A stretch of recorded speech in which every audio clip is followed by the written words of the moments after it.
You didn't warn me.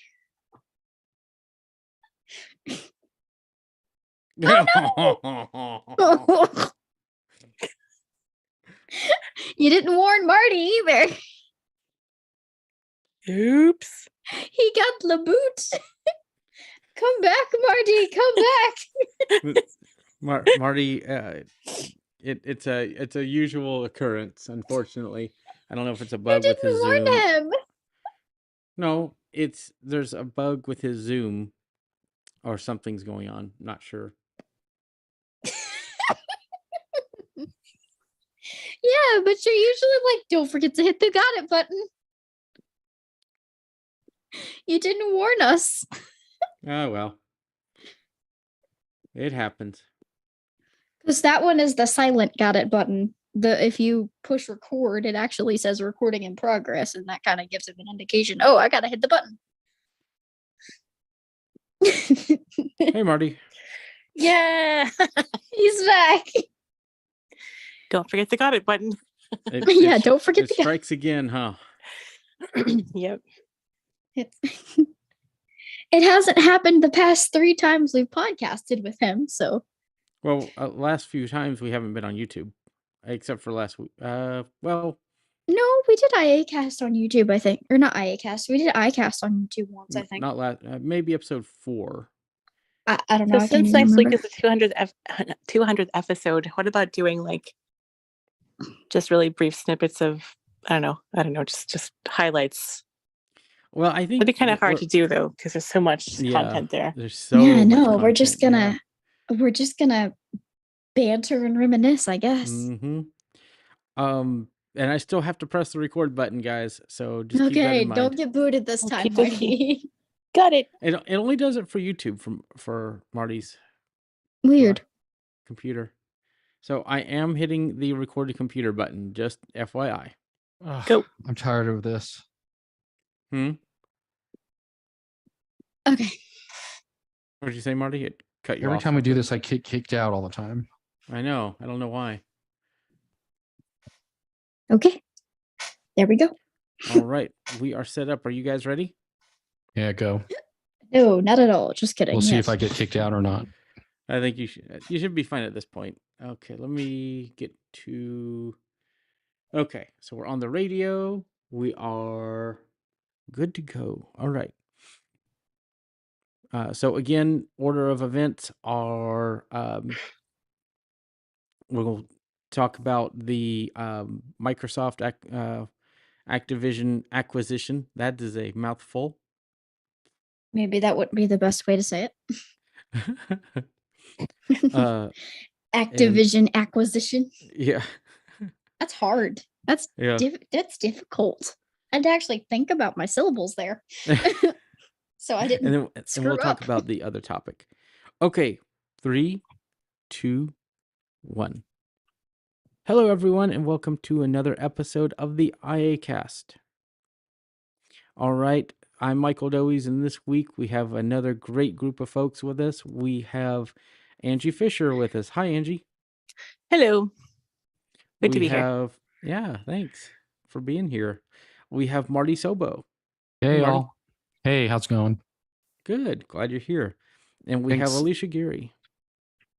Hello, hello. All right. All right. So I think we are... Oh, I do want to bring in one other thing that I did not tell our other hosts that kind of is more interesting, I think, as a discussion topic that I think we'll start with is I've been hearing some rumors and some rumblings about some possible new Apple toys coming this month. Has anybody heard about this? I've heard there's a possibility of new iPad minis or maybe a new iPad Air and Mini, possibly. Mm-hmm. That's what I've been hearing. Mostly iPad stuff, yeah. Yeah. It's funny because I was like just a few weeks ago, I was like, I want an iPad Mini. I wonder if they're gonna upgrade it, and sure enough, I'd be curious to see what they do with that. Well, Mark Gurman was at one point saying there will not be anything else this year, and now other people are saying, there might be some other things this year. Well, from what I understand, it's not going to be a huge change, except for probably they'll put an M version of the processor in, probably The Mini. M2 or Mhm. M3, I'm thinking, but no one has clarified one way or the other what it's going to be. Mm-hmm. I don't think it's going to be a design change. No. This is a brand new design for the Mini this last go around. So if anything, it'll be just a small bump, probably with a new processor is what my Mhm. guess is. The only other thing I heard is maybe they'll come out with a Mini in two sizes, like a small size and maybe one that's just a little bit bigger. But who knows? Right now, Yeah. there isn't anything confirmed. Just all speculation, really, at this point. Yep. It'll be a surprise. I love my iPad Mini. It would take a lot. I mean, I don't know. I don't know what would get me to upgrade my Mini. Just apparently there's a what they're calling jelly scrolling effect for visual users that I don't quite understand. My iPad works great for me, and it's supposed to fix some of that. But now, if they put like 120 hertz refresh rate on the iPad Mini, you betcha I would update. But I don't think they're gonna do that. I want to document it here right now, guys. There's actually Apple product coming out potentially that Michael is not going to buy right away. Yeah. Well, What? that's happened a lot lately Shocker. because I have not updated my Mac yet to the M2 Max, and I think I'm going to go ahead and stick with the Apple Watch Ultra 1 instead of going up to the 2 this year. Really? Mm-hmm. Nice. I mean, Shocker. Why is I this? I think that there's some neat features like the new ultra wideband chip, I guess the U2, Yes. Mm-hmm. and not the band. That's going to be in there, but I feel like it's not like it's the same form factor, same everything. My watch is still a great watch. I charge it every 2 or 3 days. It's a great watch. I want the Bono watch if they're going to have U2 in there. Just saying. Yeah. Yeah. The thing I struggle Just so with, you know, though, I got it. The thing I struggle with the watches is currently I have the 8, the larger one with cellular, and it's a great watch. I have no problem with it. I love it. But if you want to have local Siri and you want to be able to do the double tap technology, you have to bump up to the new watch. That's kind of frustrating, honestly. I really I have a 6, so I'm pretty ready to get rid of it at this point. Yeah. But I don't know what I'm going to do. I think if you're going from a 6, that's a good time. Yeah. I just don't feel like I rarely use Siri on my watch. I know we have friends that use it all the time, I never and do either. and I mean that's beneficial for them. I think y'all know who I'm talking about. Who unfortunately can no longer be on the podcast. Still sad about that. Yep. He uses Siri all the time on his watch and dictation and that kind of stuff. So I only use it for like timers and stuff. Mhm. That's Yeah. about it. Probably Or to going start to use cooking it a and workouts. bunch. Starting Yeah. workouts is a big thing for me on the watch with Siri. Mm-hmm. Totally. Yeah, I've heard that's I- pretty seamless. I'm probably It gonna is. end up using It's Siri nice. on You'll my like it. You're going to like it. Love it. Yeah. I'm kind of upset about the iPad upgrade because I've only had this iPad for like 3 weeks and there's gonna be an upgrade. Are you serious? Well, I I've think only had it for 3 weeks and it's already outdated. depending on when they come out with this, like, because I don't think that they're going to have an event. I think it'll be a quiet press release like they did last time, like they did for the Pros and Max machines. Well, I don't think there's any design change because, well, like on the Mini, they just redesigned it this past go around. The current model that's out right now is a Right. new design Mhm. change, and it was actually from the Mini before that. It was a full redesign from the ground up. Mm-hmm. So I don't think they're going to do any design change. I think it's just going to be an incremental Right. processor probably update is what I think. And the Air is kind of the same. I mean, I don't really see them changing too much on the Air in terms of design language either. I think they'll probably go from M1 to M2 in the Air. And I don't really know exactly what they're going to do with the Pros. I mean, they don't really need a design change either if they're sticking to the same design language, but I don't know what they have in mind. So Now the pros, the talk about the pros, and I don't think we're going to get those this year, but the pros, they're talking about some big screen Major refresh. upgrades. Mm-hmm. Yep. Huge. Yeah, the talk is some big. I've heard refresh that's going to on be those. next year. It's not going to be happening until next year. Mm-hmm. So now the M3 Pros, now that is something I'm looking at. Like Mini, maybe not an upgrade. The Pro, now that. Yep. And there's talk of a 14-inch Pro as well. Oh my, that's right. Well, I don't think they should have.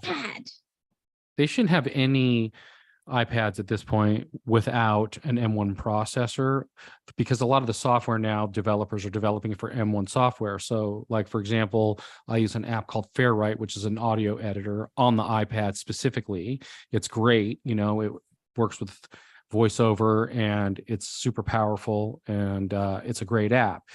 The developer just came out with a companion app to Fairwrite. It was released just recently, like within the past week, called Transcriptionist, where it will transcribe your audio right within Fairwrite. There's also a standalone app, but you have to have an M processor in order to be able to utilize that software. And I feel like more and more developers are developing to use their technology. You need to have one of the at least an M1 processor to be able to use it. So like for Transcriptionist, for example, you can't use it if you don't have an M processor. So at this point, I think that if they're going to be going to M3, then every iPad should have at least some version of an M processor in at this point.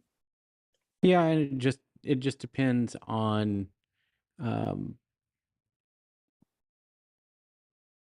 it really just depends on what it's supposed to do, right? Like the Mini is a good book reader and things like that. True. I mean, that's what I ultimately use it for, is consumption, because it doesn't have an M processor in it at this time. So there's things that I'm unable to do with it. So I need to go back to the 11 Pro, which is kind of like my main iPad. Mm-hmm. So you have a Mini too, Marty? Yep. I did not know that. All right. I have an iPad Pro 11-inch and I have a iPad Mini. And the iPad Mini, I basically just read stuff on it, watch stuff on it, whatever. It doesn't. Yeah. I've noticed a lot of people replacing Kindles with those. Yeah. Because they're a bit more beefy. They're smaller. And they can do a little bit more. Right. There's a lot more in there. Kindle. Everybody loved Kindle. Kind of going into the background nowadays. Tell you a story about my sister after we're done. Kindles are nice devices. I have a few Kindle devices, but believe it or not, I think that they are not as much in demand as they used to be because of iPad Minis. Like I have a Kindle Oasis that I was like, I gave it to my mother. I'm like, can you use it? Too small, can't read it. I was like, okay, well then find somebody else that would want it. And she's like, I can't. Nobody wants it. And that's a $300 Kindle. Right. Yeah. My sister got kicked off her phone one time, and so she snuck downstairs at night and stole Mom's Kindle to go on the net. That was my story. So they have their uses. Was it a fire or just a whatever the first one to have Wi-Fi would have been? I think it was a fire. Probably. Yeah, she got grounded for something and got grounded by using Mom's Kindle. Interesting. I had to make a I'm cutting for just a second. I'll edit this out, but I had to make a quick change. My audio hijack session did not save my my new radio connection, so we're connected to the old radio station, and so I had to go in there and put the new credentials in, and we're back on the air on the correct radio station. So oh no! All right, that happens. Were we not on the air at first? No, we were on the air, just not on the right air. Oh, that's great. So no one heard us? No, well, we were on YouTube and we've been everywhere else, but nobody heard us on the news Okay. station. So All right. correction made. We're good. Okay. Okay. 3, 2, 1. So I think these are going to be great updates. I think that I'm just excited to see what we're going to get, from Apple. But time will tell, and these are all rumors, So we'll see if we get anything or if we have to wait till like March. Because we just got the A17 Pro chip, and that's a great chip, but I don't know that they're going to adapt that into an M3 right now. And I think, honestly, anybody that has a current iPad Air or even a mini is really fine with staying with what you have until like the next, not this coming release, but the next one, unless they really surprise us, which they could, but I just don't see that happening.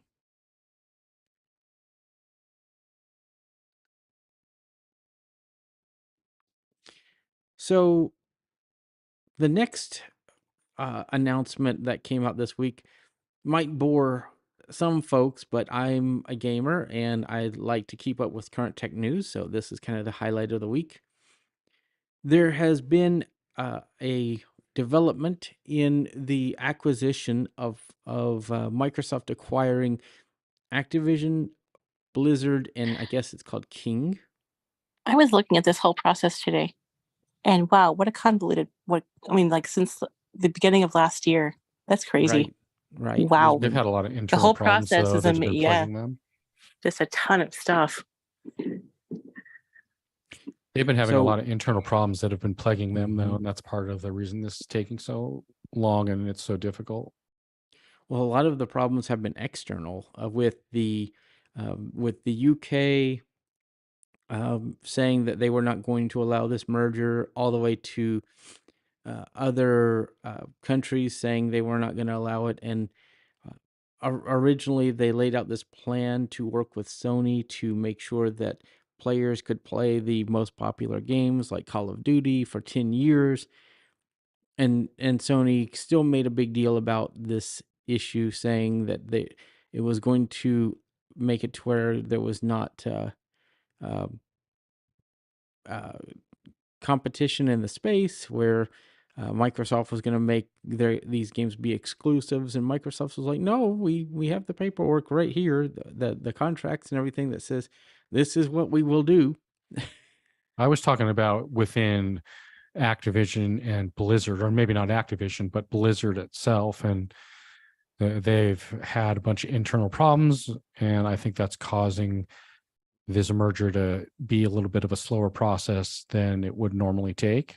So they've got, all of the different issues going on internally that they're trying to, now Microsoft's having to go in and try and clean up those messes.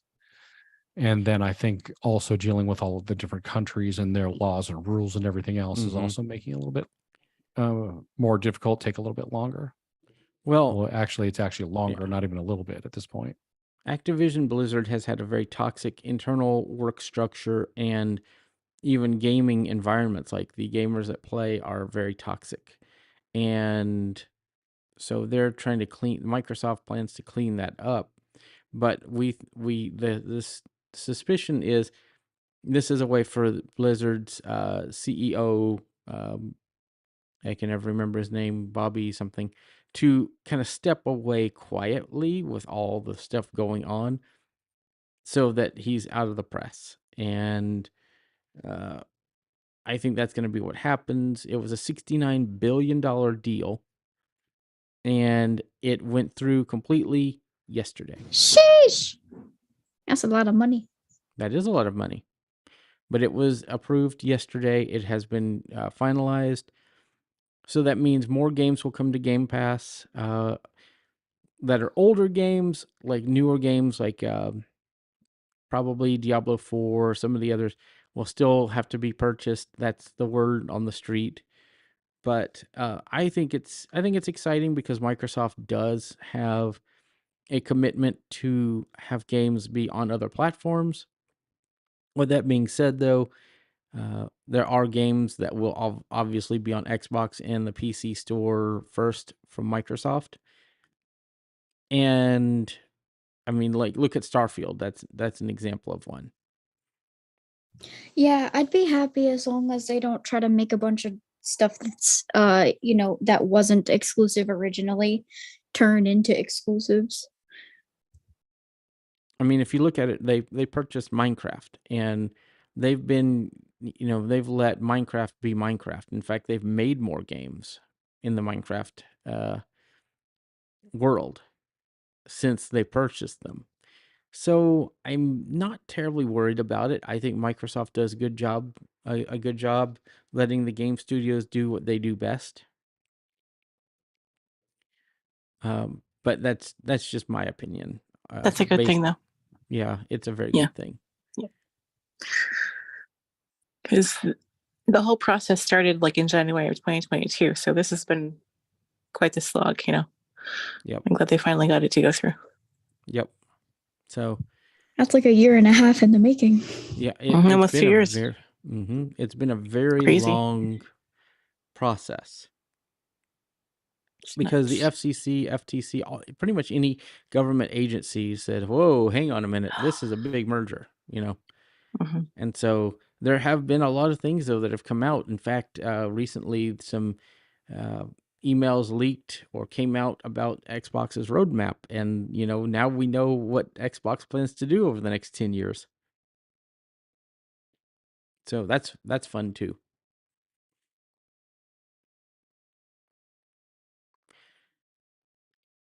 I'm excited about this as a gamer just because, well, being able to get all of my favorite games on Steam is great, or from Battle.net, which is Blizzard's launcher. But being able to get them from the Microsoft Store or the Xbox app is going to be even better. Kind of excited about that. And more achievements. Always more achievements. Being able to get achievements in StarCraft, oh yeah. I'm down for that.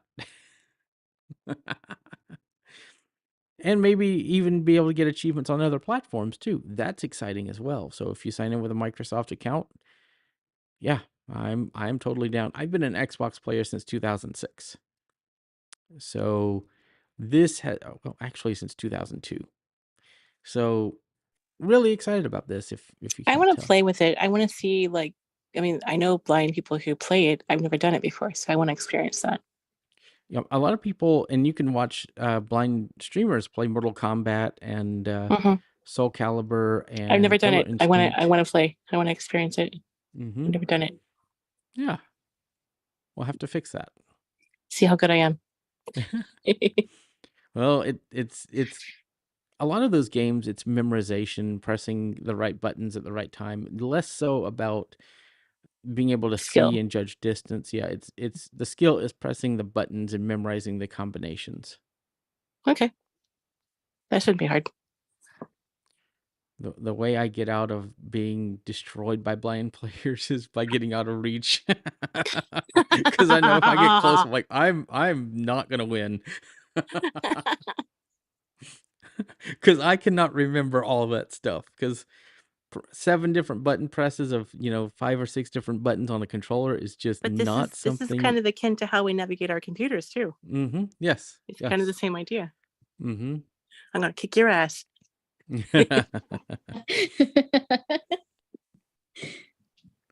All right, so I'm excited about this merger. It's going to be great. So I want to go on to what we are here to talk about today, because I've been wanting to bring up this topic for a long time on this podcast, and that's called platform shaming. I think other people have used the term. It's one that I've really used a lot to describe this. And we really talk about it in terms of iOS and Android, but the more I got to thinking about it, talking about a discussion that we had before the podcast, we were talking about it being mainly done with, the bubbles in iMessage compared to regular text. But platform shaming has been around since It's really, everything. It's the Mac, it's Windows, it's all of it, yeah, the whole thing. PC, Mac, Mhm. which one do you pick? Because it was very much frowned upon in the 90s and early 2000s to have a Mac. Yes, it was. I remember those You were, times. you were platform shamed. Yeah. They called it Macintosh. Really? Yeah. I knew a Mar- lot of guys who called it Mhm. Macintosh. Marty, did you ever experience that? Like when you were starting with a Mac, people kind of ridicule you for using a Mac? It didn't really start until later. I mean, in the early days, people um, didn't look at it that way, and it was obviously harder to have a computer in your home during those years. It still wasn't where every single house, every single person had their own machine.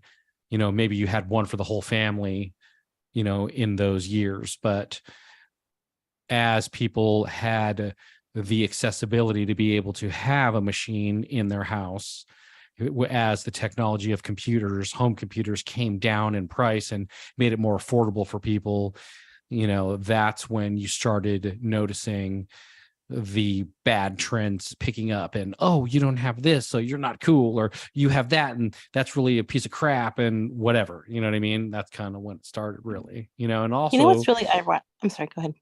and there wasn't any smartphones really or tablets yet at that time, so in the 90s, like when those iMacs first started coming back around with those new redesigns with the colors and all of that stuff, there was really only Windows in the years previous to that, because when Jobs was gone from Apple went to a really dark place and didn't have anything really that people were interested in the market at that time, until Steve Jobs came back. And when he came back and they released those first iMacs with the colors and all of that, that's kind of was the beginning of Apple being revised and making its way back to the more consumer market.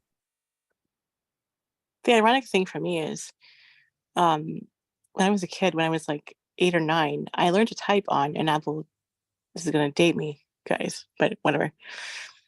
Our school had like old Apple IIe's and 2GS's. They were like, it goes back that far. And I learned to type on those guys. And that was a thing. And then it became Windows. Everything just shifted to Windows. But I enjoyed that experience. I really liked, what they had going as far as the older Apple stuff goes.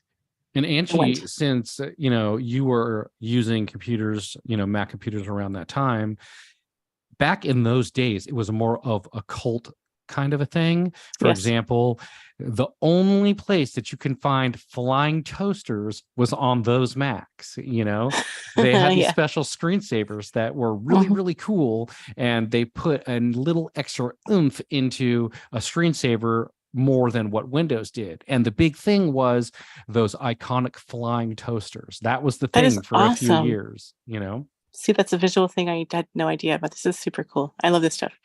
So yeah, it's a bit of a, 2E's, 2GS's, the big back when discs really were floppies, that was a thing. Yep, they had those 3.5 Right. inch drives, and the screens were kind of 5.25 interesting before at that time. They were like this weird black with kind of like a bluish sort of color. Some of them were green, some of them were blue, Yeah. but they And didn't then really make the that big fun switch until when they would those first start up, they made that fun Macintoshes whirring came out. noise.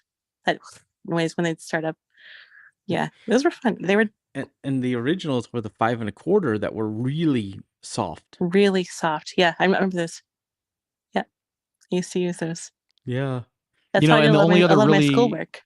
The only other real big consumer computer that was out during that time was those Commodore 64s, which was a Yes. huge popular thing also. And so that was the big thing, was either you had a Commodore 64 or you had one of those Apples. And they were both pretty new on the home, computer front for having a consumer computer at home. But even today, I had a person tell me this week that I said I could not open a certain kind of a file, and they said, "Oh, you really need to be using a real computer." Oh, Oh, Ouch. what? Ooh, that's rough. Who Wait, said what do you that? mean a Well, real I guess it doesn't really computer? matter, but No, we won't go into wow. names here, but yeah, I was told that you know, during a meeting. Oh my Oh god. my this is a And professional situation. Wow. yeah, I've and actually I've actually seen other blind people, do that too. It's like you use Mickey Mouse computers. If you guys didn't use Mickey Mouse computers, you'd be able to get stuff done. wow. Like, And have you ever and used a Mac? It's both platforms exist in my life just fine. I don't know why people can't just get on board and let it ride. It's technology. It all helps us. They all have their bugs and their issues, but they all mhm, have their amazing points too. yes. Definitely. And And nobody seems to want to realize that. Or very few people want to. you're going to say something, Marty? Nope. Oh, I thought I heard somebody say something. Uh, okay. Yeah, and so for me, it's why I wanted to bring this up, because I feel like as humans, we like to think that my thing is better than their other thing. Yep. Somebody We told like to me, one up each other. yes. Well, not just that. People have what I like to call the The like elitist me thing. disease. The Oh, the like yes. me disease. If you're not like me, then you're wrong. Mm-hmm. And that goes to our what we use. You know, I use an Android phone, so if you're not using Android, your device is inferior to what I use. You know, Right. that's kind of The walled how garden people is think. evil. Well, not Mm. even the walled garden, because the walled garden's a little different, but well, I guess if you say, yeah, okay, yeah, I see what you mean, because like Apple's walled garden is evil, like Mm-hmm. the way that people look at that. Android's Uh, wide open. It's configurable. mhm, It's this. It's that. The walled garden is mhm, evil. Well, it keeps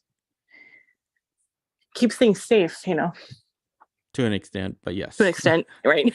Yeah. Yeah. to the extent that anything can be these days. Mm-hmm. And Yeah, because at the end of the day, people are going to do what they want to do, and people are going to break down those walls any way they can. So, mhm, There'll be people. yeah, absolutely. Yeah, that's that's for why sure. we're at 17.0.3 now. Security fixes, hmm hole patching. So it kind of comes down to how do we resolve this? You know, how do we change our views so that we can say that uh, that what somebody else has, because and we kind of do it too, if you think about it, because uh, in the blind community we have a device called the Blind Shell Classic 2, and everybody goes, oh. and Yeah, I'm one of those people. but if you think about it, for the type of person that needs it, the Blind Shell Classic 2 is a great device, right? For the people that need it, it's a great device. It does what they need, and Yeah. that's all Yeah. they need. And I think it's kind of like what we say on this podcast is you need to make the best choice for your situation. But That's the it great thing come about tech. It's so versatile. Like people like buttons. That'd be a great thing for people who prefer buttons, just touchscreens. right. In this day and age, with all of this technology we have now, honestly, it's all pretty much the same. It really depends on what your preferences and what your needs are. Any smartphone is going to have a web browser. Any smartphone is going to have an email client. You can listen to music, watch videos, take notes, do all of that stuff on any device. It just is, what do you prefer to use? What is going to suit you better in whatever situation you're trying to do, whatever that is. And you need to look at the different devices and figure out what has the thing that is going to suit you the best. It should be a personal choice, not because everyone says you're not cool if you don't have A, B, or C, whatever it is. You know what I mean? You have to look at what your needs are as an individual and make the best choice for yourself on what your personal needs are.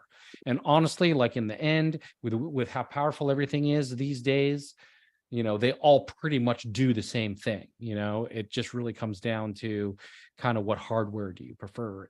That's really, and what needs do you have that maybe one device has over another device that maybe doesn't have a certain thing or things. Mhm. And No, go speaking ahead. of the Blind Shell Classic, and Angie kind of brought this up whenever she said, people prefer, people who prefer buttons are gonna like the Blind Shell.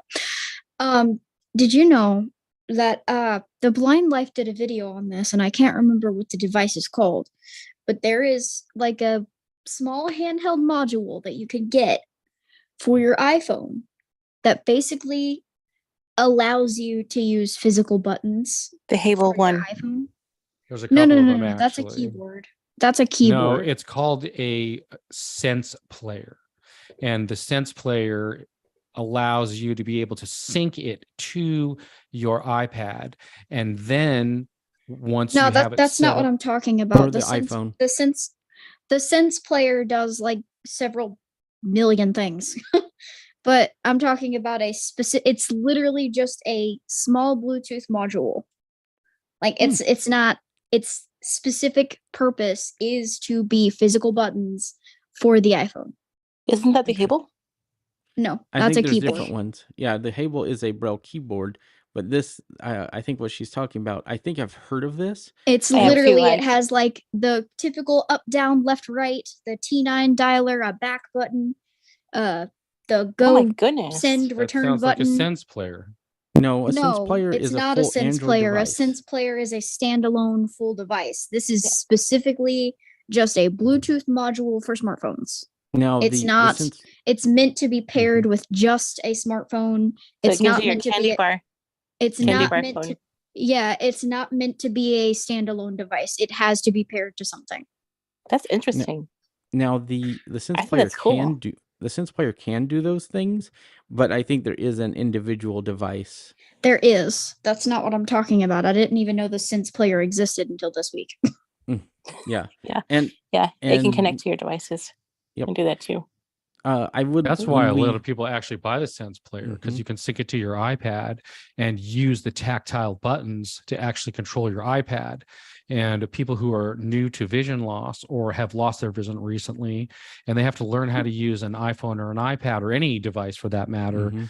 the biggest The thing is perk- they don't really understand the gestures and the swiping and all of that Mhm. stuff. And a lot of people say, how do you work a slab of glass?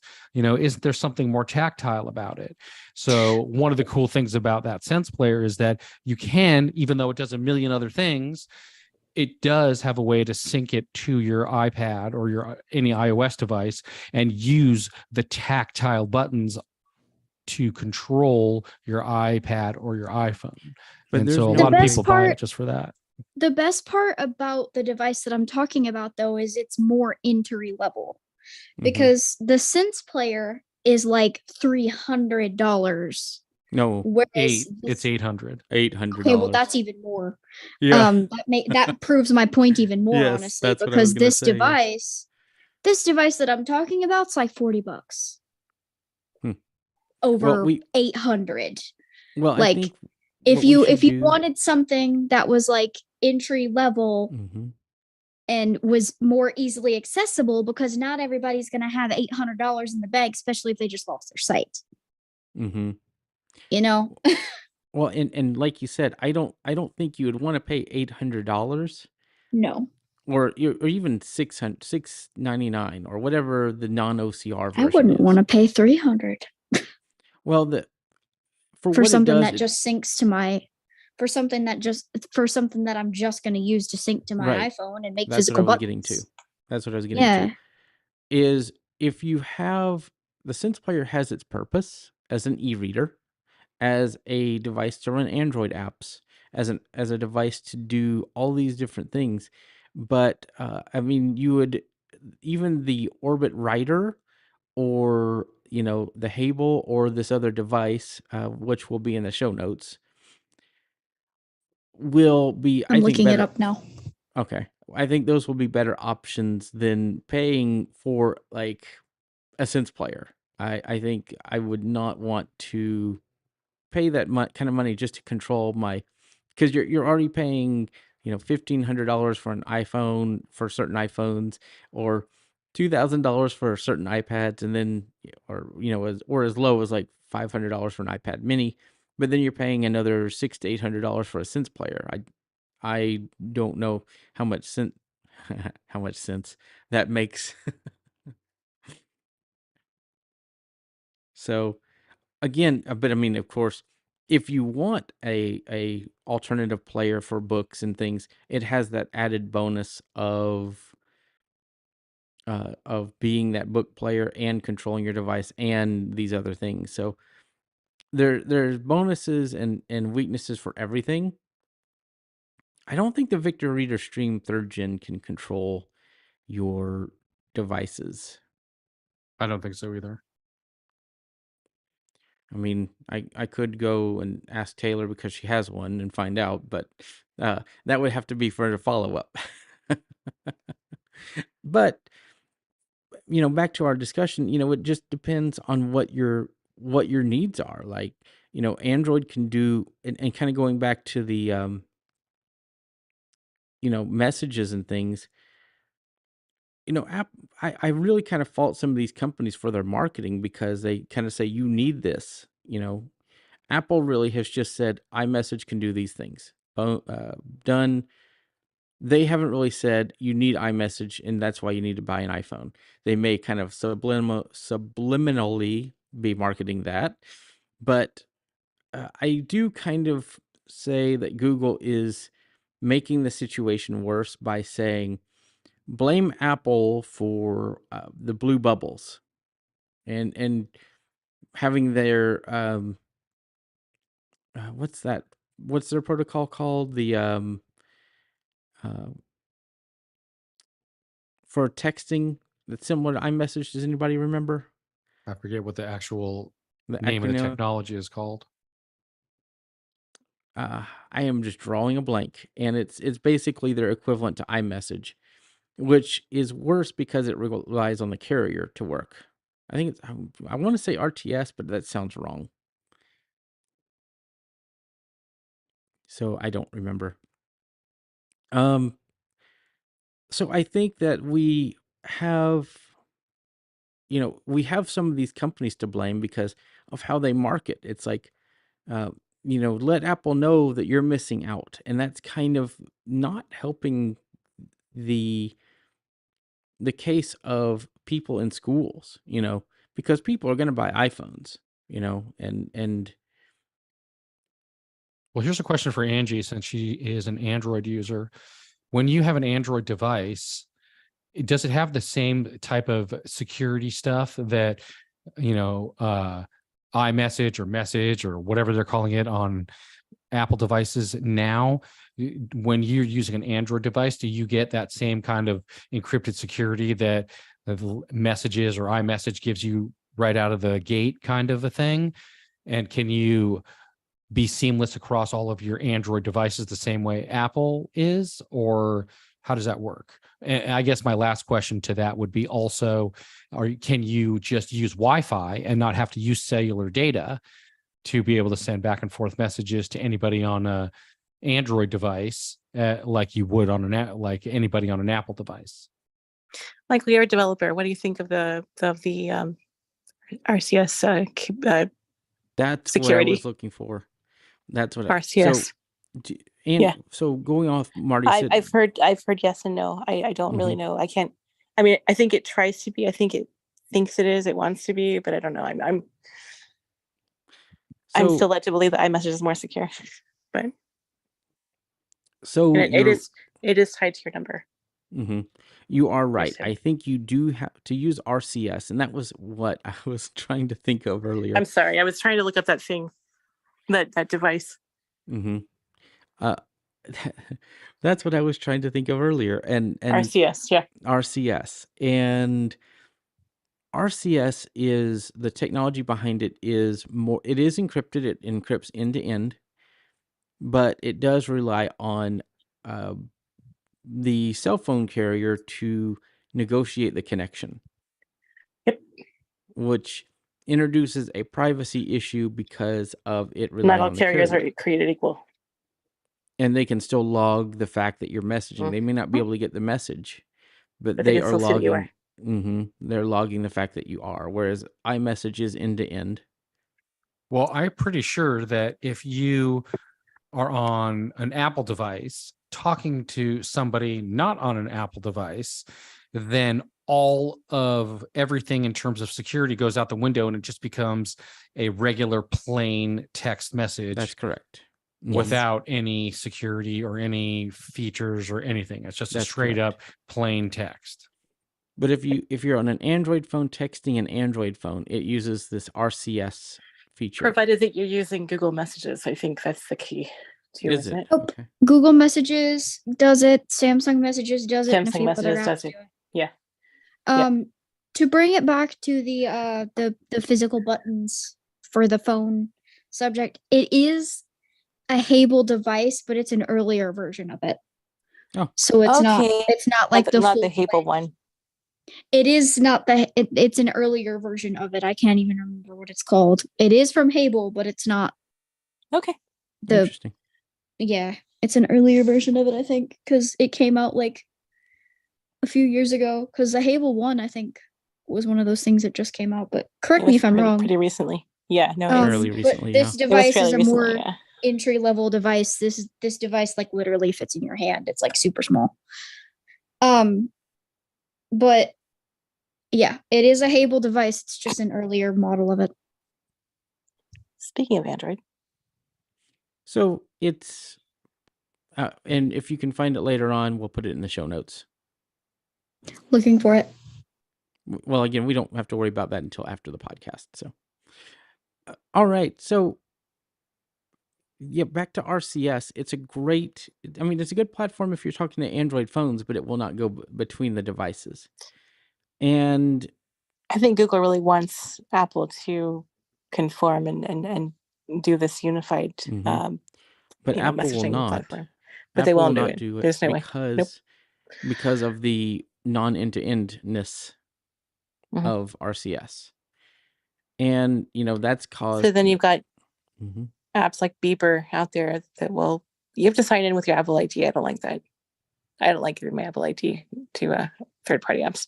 Right. I signed up for the beta of Beeper a long time ago because I heard it was going to be really neat. And I think like last month I got into the waiting list, let me in. And I deleted the email because I had no clue what Beeper was anymore. I like it. It's cool because you can use it on your Android devices. You can use it on Windows. Oh, wow. Yeah, it's totally forgotten what Beeper was. We should play with it. I don't have it yet, but I've heard it's pretty good. The accessibility is a bit rough. There's some unlabeled buttons, but once you figure out what they are, the developer seems amenable to fixing it. So that's a good thing. Fantastic.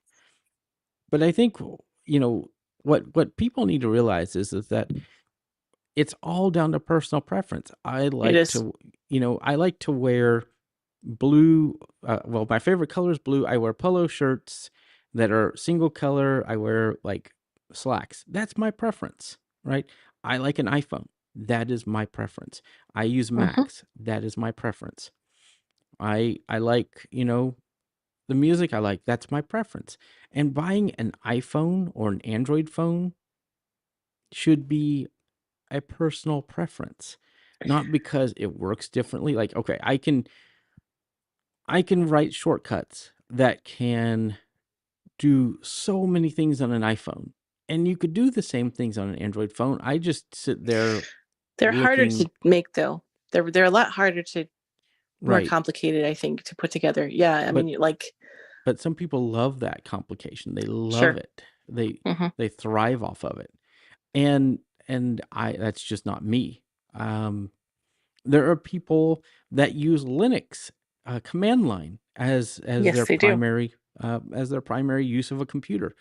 We know we have an individual that's in the iAccessibility community, and if you're listening, you know who you are, and I have ultimate respect for you, sir, who edits audio with a Holy. text-based audio editor. Oh my God. That's insane. That is amazing. That is dedication, sir. That is my hat's off to Yeah. you. That's Yeah. wow. I mean, it's That is incredible. incredible. And I instead of saying, well, you should use Logic Pro because obviously that's the best program to use. Nope. If I would, If if I were, you can do that, Mhm. you don't you're good where you are. Just go Right. on. You know what? It's like my hat's off to you if I wore a hat. I my little brain goes, yeah, okay. Good for you, guy. Good for you. Yeah, I couldn't do it. It would drive me Yes, crazy. it would. Yes. But that's what he likes. Mhm. There are people that use Vim. I'm looking to you, all you Vim developers. Oh, or VI. I can barely quit Vim when I get into it. It's :Q enter. Now, okay, don't get me started. But there are people that love it. There are people that love editing in that. There are people that like, writing code in Notepad. More power to you. That's just not me. Right. Well, I don't think they use Notepad as much anymore with how they've made changes. But, there are people that like Windows 10 and instead of Windows 11, or there's people still running Windows 7. I don't think that's advisable for security reasons. Nope. But Nope. but what the thing is that, and there are applications. I think it's called OpenShell that will make Windows 11 work like the older versions of Windows, like Windows 7 and Windows XP, one of those. And that's There was this great. utility that would give you back your start menu functionality like Windows 7. Mm-hmm. I can't remember what that was called, but yeah. Yeah. And that's great. The ability to make something yours is more important than what people think about it. Yeah. I think That's it's true. very important for people to realize that you should not be ashamed for anything that you do and for the way you do it. Now, I think it's good to hear feedback of how to make your workflow better.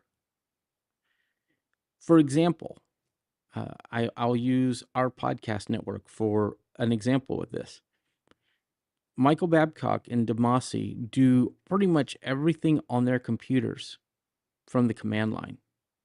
So they install apps from the Mac App Store with a command called MAS. And that's brilliant. That's wonderful and awesome. My style is not to do that, but I think it's awesome that they can do it. They use an application called LaunchBar, which is fantastic. It has more features than you could Yes, it ever does. think about. Love LaunchBar. Do you? Yes. It breaks my brain. I can't. LaunchBar, Keyboard Maestro. Mm-hmm. Yeah, those are my. Every time I get a new Mac, those go on first. Really? Interesting. Oh yeah. I tried LaunchBar and just even using it the same way I would Spotlight just didn't work for me. And I'm like, I've got to go back. I can't do this. You're This used is to Spotlight though. That's yes. I it's a mean, matter of yeah. yeah, everything that I do on a Mac is command space, type in. That's how I start every action on the Mac. And I teach when I teach not LaunchBar. When I teach Spotlight, it's more than just a search utility. You can do so much from there. Mm-hmm. Like you can run websites from there. You can. It's just it's amazing. Right. And so for me, when I tried LaunchBar, it's a different mechanic, a different dynamic. And so for me, it just didn't work for me. But that's the whole thing. Use what works for you, and don't blame people. And I'm not saying anybody here does. I'm just saying for those out there that do platform shame, I advise you, don't blame people for what they use, because they know what works best for them, or at least I would hope so. If they don't know what works best for them, then a learning opportunity is always a good thing. But just saying that Android is lame or boring or this and that is not helpful. I'm and here's the thing. I develop for iOS and Android. and I build iOS apps and I build Android apps. And building Android apps used to be the biggest pain in the neck, just because you'd have to write your code and design your user interfaces with XML, and it was not easy to get things looking the way you I've wanted. heard that from more than one developer, though. You're not the first person to say that. Mm-hmm. Now, Google has changed the language to what's called Kotlin, which is very similar to Swift. And Nice. you could build your interfaces all in one file or similar files with your data, how you handle data. And that is very similar to what Apple does with Swift UI. And so we're at this point in even development where we can't say okay, I still prefer Swift UI just because I like the style. But I can look at an application developed for, they call it Jetpack Compose. It's how you build Android apps for modern platforms. And I can look at it and say, I know what this does because it's modern. It works great. And as a TalkBack user, that the degree of accessibility on Android apps, and I don't know if this is by accident or design, but it's amazing how accessible apps are over there. mm-hmm. And that's pretty much the case on iOS as well. It's incredible how that's kind of become a thing. You don't see a lot of unlabeled buttons or controls you can't get to. It's really good stuff. So again, it's down to what is right for you. It's no longer the case of, well, iPhone can do all these great things, and that Android phone is always going to have a keyboard and a stylus. No. The D-pad and the what was that little Nerf thing? The little trackball. The trackball. You know what I'm talking yes, about? The little eraser-looking thing. Mm-hmm, Yeah, mm-hmm. that thing. I remember those on Android phones. Yes. Eyes Free Shell and yep. all those mobile accessibility. Mm-hmm. And even before that, with computers, Windows had the lead in the 90s, and then when we got the new iMacs, like Marty said, with when Steve Jobs came back, and we started seeing. Does anybody? We're gonna have to wrap up pretty soon, but does anybody know a quick history of macOS, like when Steve Jobs took over? Well, there was still Classic, which was OS 9 versions of that operating system, and those originated. Well, not originated, but those were on those original new iMacs when he came back, those colored iMacs.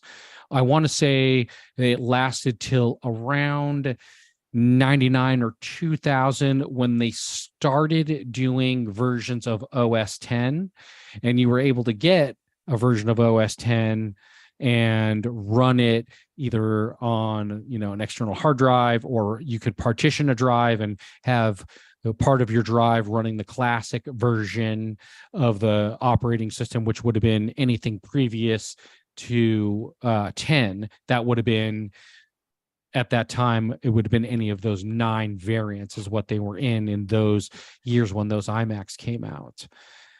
I want to say it was a few years they had some reiterations into 2001, 2, 3, when they had those variations of the OS 10. I want to say probably the biggest marketed version of that was around 2004 or 5 when they released Tiger, which was a major update to the 10 operating system, and probably like the real first time they really marketed it, promoted it, and really got it out there in front of people as like, this is our new operating system, and this is what we're going to move forward with. And I believe around that time they also discontinued the Classic, and they started kind of sunsetting the whole anything previous to 10 versions of the operating system. Mm-hmm. And they started putting all of the versions of 10 on all of the new computers that were coming out, and eventually completely phased out 9 altogether. And then they moved forward from there Now, the other thing they were doing in those years was releasing the new operating system. I cannot speak. They were releasing the new operating systems on DVD, and you had to purchase it. So for a while, it was purchasing the new operating system when they released them, when they came out every year. Slowly, once the App Store came out, they started selling it in the App Store. And at some point, they made that transition to no more DVDs. You'd now just get it through the App Store. And at some point, it became free. And they decided we're just not going to charge for our software anymore in terms of our basic tools, which is the operating system and the iWork suite and the iLife suite. And all of that would have been whatever version of OS 10. And then you got Pages, Numbers, and Keynote, which were the equivalent to Word, PowerPoint, and Excel in the Microsoft world. They made all that stuff free, and they just started putting it on every single computer that you would buy. And it was the same thing with the iLife suite. Now, the only thing with iLife suite is the iLife suite pretty much became iMovie for the most part, because they discontinued iWeb, which was their website management software where you could build websites using iWeb. And then they also had iDVD, which was how you could author DVDs. After you were done editing them, you would burn to DVD. And that's how you created the digital menus and do all that stuff when you had a DVD. When you would pop into DVD, you had all the cool like play here, and there was the pictures and the graphics and all that stuff. That's kind of how you did that as a consumer, is you would use iDVD when you were done editing your video in iMovie. And iWeb and iDVD, they ended up discontinuing and not really developing that anymore. And so we just really have now the iMovie along with Pages, Keynote, and Numbers. And Yep. that's kind of where we stand at this point. And it's all free. You could just get it, Mhm. And also with Tiger, that's when a voiceover was introduced. Mhm. Correct. That was, also when that was just, I believe that was 2005, I want to say. Yeah, when I think that 2000, happened. 2004, it didn't happen right 2005, away. one of those years. I Right. think 2005, yeah. 10.4, I think, was the version. That's what it was, 10.4. Yep. But there's actually, that's the public facing story. There's actually a little more of a hidden story here. Kind of, we were joking about it earlier, but the rest of the story. The rest of the story. Mm-hmm. When Steve Jobs This is where they go, one more thing. Right. When Steve Jobs came back to Apple, the way they did that is they bought his company. Did y'all know Steve Jobs had a tech company? Yeah, he was building computers. He had started a tech company. I forget with who, but they ended up having Apple buy the tech company, and he just came back and went back into the CEO position. Well, I cannot think they were remember for building the life of me computers. what the name of the tech company that he had was. It was called Next Step.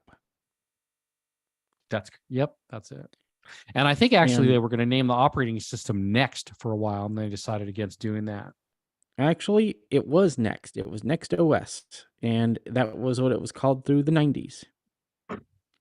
So when we talk about Mac OS 10, and we're talking about the Macintosh operating system and everything on our iPhones, we're not using anything from Mac OS 9. We're using Next OS. That's awesome. Mm-hmm. That's freaking awesome. They brought Next OS to Apple, and they incorporated it into the Mac.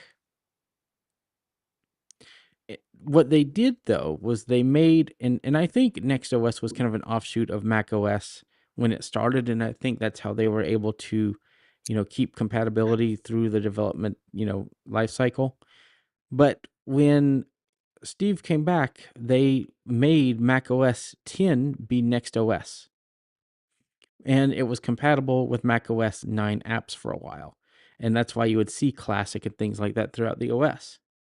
And then when, they removed support for Mac OS 9 apps after a while, and it was just Mac OS 10 apps. But throughout the operating system of Mac OS, you see NS everywhere. NS View Controller, NS Table View, NS, all these things. That's next step. And so that is kind of the rest of the story of how Apple was revitalized. I mean, the iPhone is all basically offshoots of those things. They called it UI kit instead of app kit and other things. And there's all the NS references were changed to UI and all those things. Now it doesn't even matter. You don't see either of those with Swift UI. But the point here is when Apple, going back to our original topic, when Apple was purchased by Steve Jobs, Windows was just the prime, right? Windows was just what you used. It's how you did things on your computer. And it's the way you are productive.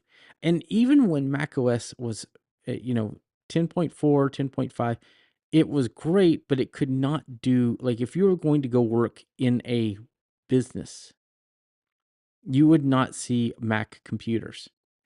In fact, I would say even up to about 2010, Mac was just not something you'd see if you were in the corporate world. Even now, I think a lot of government agencies still buy mainly Windows. And so I think depending on what kind of career you're going to, you need to know how to use those. But, when you're at home and working on your own computer, have a Mac if you want one. I mean, if you can afford one. That's the other thing too.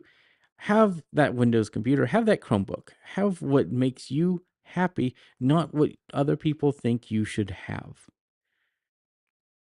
Now, because I've been talking a lot about that, I want to go ahead and wrap this thing up. But what I would like to see is, do you guys have any advice or tips for people that are kind of suffering from being platform shamed, or do you recommend people have a mindset or want to say something to those that do platform shame?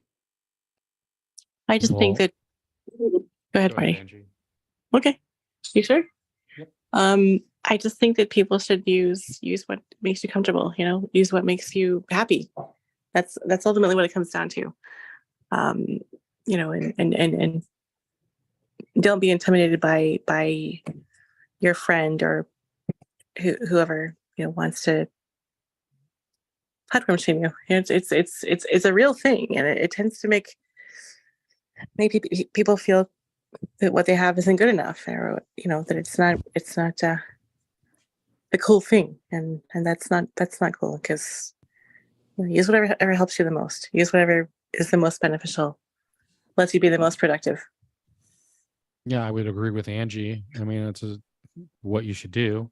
Look at what all your needs are and shop around and figure out what you can afford and what the best thing that would be in your budget is going to be able to get the most things done on the list that you have. I mean, that's going to be ultimately the best choice.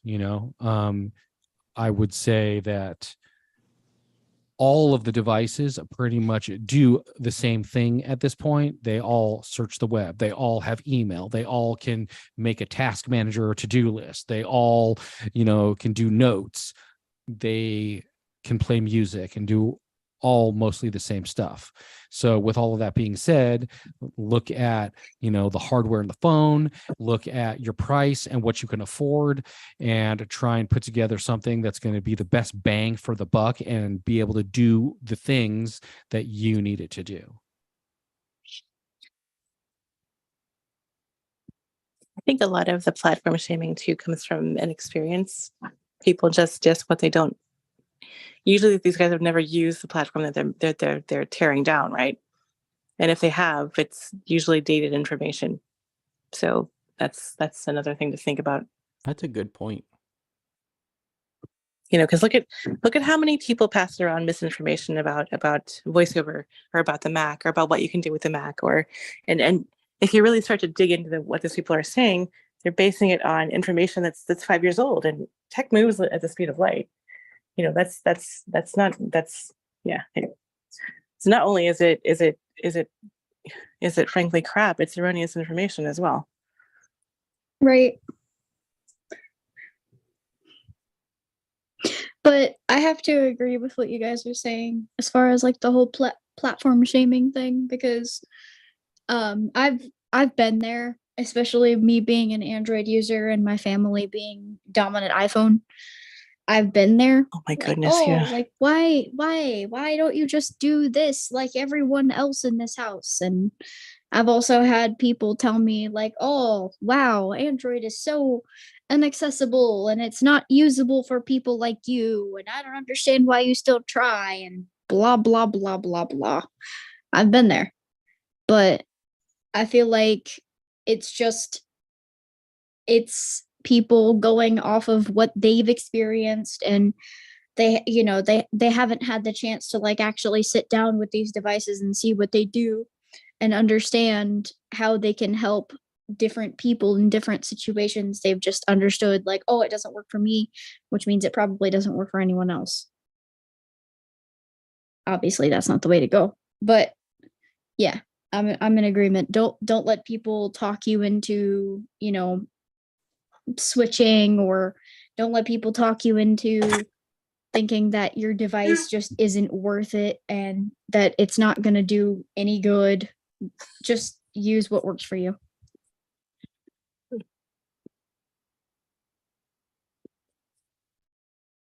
Yep.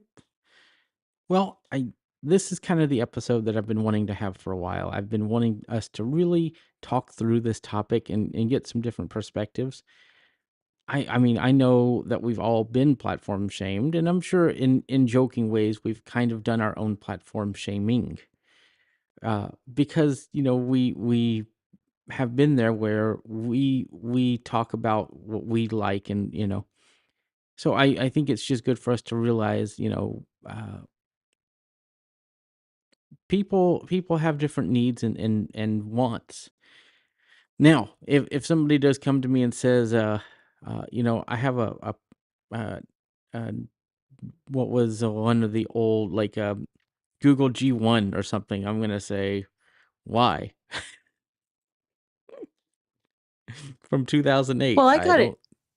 I Hmm? got a lot of it from when I started playing with Android this time. A lot of my Apple people were like, "Oh, you're gonna do." Yeah, I'm a geek, and I just like to experiment and play with stuff, and I had an opportunity to do it. So yeah, I tried out Android and Windows, and they all have a place in my life. They all have things that one one does that the others can't, or whatever. They all Mhm. fill a niche. And that's Right. the important thing to realize. They all have capabilities. Right. I mean, probably after the podcast in a little bit, I'll probably switch to Windows and do some gaming. That's why I Right. use Windows personally, right? Now, when I can fully move everything to the Mac because the game porting toolkit has gotten so good I Totally can get do it. that. Mhm. Yeah. I mean, if I could just have one computer in the bag, that would be great, you know? Yes. So it just depends on use case. So I think that's what really we need to come away with. And I think it is okay to ask somebody, why is this your preference? I Sure. think that's Mhm. okay, Right. that's I agree. acceptable. But, you know, Because you might be able to educate someone, teach them mhm. something. But And also that's I think it's important. good. I do think it's good though to have a healthy conversation and to say, well, Yes. because somebody may not know that the iPhone can do shortcuts easier than an Android phone. Oh, You we know, can. yeah. And so those kind of things are good, healthy discussions. And I don't think that we should say you can't have those. I'm just saying don't just say mine's better than yours. Because it really isn't. Right. Right. So, Especially if we're talking people who have the latest devices from each platform, because mhm, it's different if you're talking to someone who has an iPhone 15 versus like an iPhone 5S. Like mhm, obviously they're not able to use the most up-to-date software, and they're not able mhm. to, do the things that an Right. iPhone 15 could do. Like you could be like, "Oh, well, do you know that your phone's almost 10 years old?" Right. It's funny because like I have an iPhone 13. I think Marty, do you have something like that in another test iPhone? iPhone 13 as a test Yeah. device. Yeah. So I think like we have those for testing. And I'll tell you what, sometimes I pick up my iPhone 13. I'm like, man, I wish I had this as a main device because it's just so small and so nice in the hand, and it can do almost everything that, day to day that the 15 Pro Max can do. It's just smaller and doesn't have all the specs, but it can still do a lot. Like if you just need a phone to be a phone, then, you can keep a phone for a while and just do stuff like, minimal stuff, not ray tracing and crazy graphics and 3D video, spatial videos. It's just in what you need as a person. And I think what we're trying to say is you should be comfortable being you, not what somebody else wants you to be. So again, I think we went over our time, our hour this time, but as we sometimes do. We're But almost up to an hour and a half. Yeah. It's 4:17. So It's my fault. I'm the bad influence. no, we're all a bad influence. I get passionate about this topic. Oh, totally. Yep. Yeah. Exactly. So Totally true. So to go ahead and wrap it up, as we typically do, Marty, do you have a pick for this week, and where can people find you online? Yeah. I talked about this just recently. We've been having a lot of conversations about RSS readers lately. So I am going to talk about NetNewsWire, which has actually been around a really long time, but it is an RSS reader. It works on iPhone, iPad, and the Mac platform. It syncs using cloud syncing among a ton of other ways as well. It's works great with VoiceOver. It's a great app if you're looking for getting into RSS and you haven't. It's a great place to start. It has all of the baseline technologies that you would need in an RSS reader. It's not fake.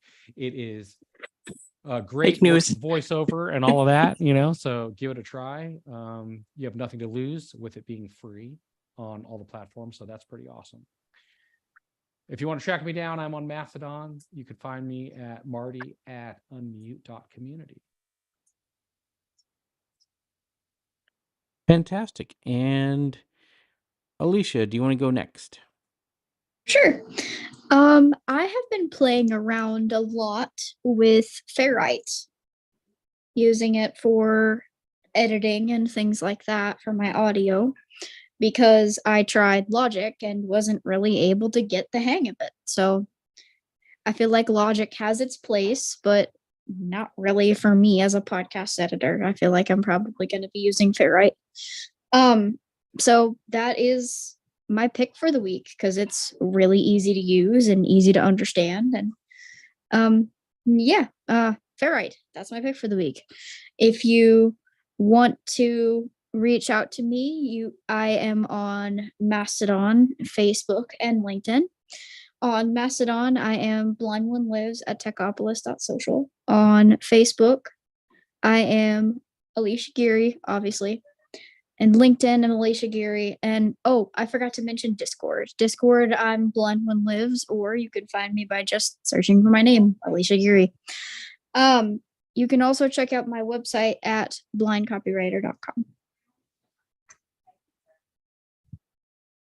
All right. And Angie, what's your pick, and where can people find you? My pick is something I've threatened to do before, and I'll just try to make this really brief. It's my Concept 2 rower. It's accessible. It's good stuff. I could bang on about this thing forever, but it's computer. It's called a PM5, and it connects to your phone via an app, and you can control the whole thing via the app. You can set workouts. You can just row. You can do all kinds of fun stuff. So yeah, I love this thing. I've used it for quite a while, and it's accessible fitness equipment is a big deal, and there's not enough of it, in my opinion. So these guys go out of their way to make their things accessible. They're very aware of accessibility and the accessibility community.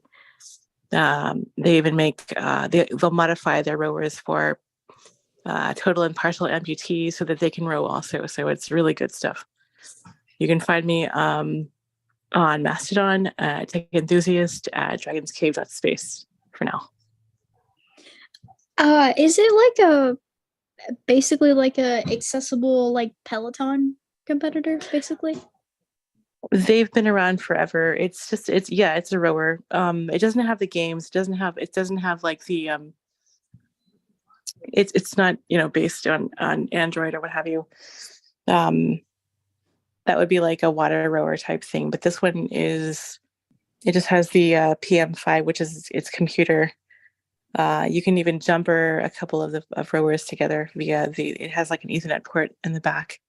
Oh So you wow. can race people. Yeah, you can race each other. It's Oh really neat. wow, that's cool. Well, that's cool. Yeah. Yeah. So it's not really quite like a Peloton type. It's not a bike. It's a Not exactly like a Yeah. bike. No, it's a rower. It's a Well, rowing machine. Peloton has different They stuff. do. It has They have a rower too, bike, don't a they? tread. They have a rower. They have a treadmill. They have a bike, and they have an elliptical. These guys do. They have a ski erg. It's called an erg, basically, which is, I don't know what that stands for. I should look it up. But anyway, they have a bike erg, a ski erg, and the row erg. So Yeah. they do have, yeah. The Peloton has like it's like a basically, I don't know, it comes with like its own subscription service or whatever, and there's like a coach that Yeah. you work with. Cool. Yeah, this is just you pay for the rower. You can get all kinds of rowing apps that are accessible too. I might do a whole series on that because a lot of them are accessible and they work pretty well, and they'll interface with your performance monitor, and it just pulls your data from there, and then I you can wonder sync if it there with is a, Apple Health. I wonder if that's a podcast idea for like accessible fitness items. Fitness, there totally should be, because more people should. I mean, I don't want to be that person who's like, get off your, yeah. But it's Wink, wink. we can make it happen. that would be kind of fun. That would be kind of fun. We can make it happen. And But you can have an accessible fitness podcast. Yeah, it's a great thing for weight loss, which I definitely need. It just feels good. There's nothing like a good workout. With how much you row each day, I see your activity on Apple Watch. Yes, you do. Yes, you do. So I cannot lie. Michael knows it all. I forgot. Apple Watch has like the synced, like the shared workouts. You can share work. Yes, you can share. That with would your friends motivate me because and have challenges. you can Samsung challenge each doesn't other have that. too. Samsung What? doesn't have that. What? Well, I mean, Samsung has it, but it's not as seamless. It's not as integrated, or there aren't as many people. It's not as social populated. Yep. Yeah. As far as So I see, like that would really motivate me to like get off my butt. Yeah. Well, maybe this needs to be a whole topic about the different types This of should be. trackers. Yeah. Let's do it. Fitness Let's tech, do it. accessible fitness tech. Fitness trackers. Because I used to use Fitbit, and you can still use Fitbit, but you're going to be, you have the app and the app's dashboard. And that's pretty much the only way you can access it. And I did that for years. And then Apple Watch happened, and I was like, oh, this is awesome. Yep. So, and the Pixel Watch 2 is pretty good too. So we will have a whole episode on that, but we're gonna have to wrap this one up pretty soon. But great topics. My pick this time is an app that Michael Babcock and Demasi got me. They kept talking about it enough, and talking about it, and talking about it, and talking about it. And I said, I just need to try it out, and I'm on a trial. The app is it's called Devon Think, DEVON Think. Have you heard of this, Angie?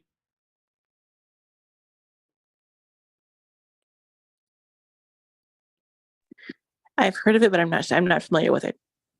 So Devon Think it's an app where it works on your Mac. You can store. It's kind of like if you've heard of Notion.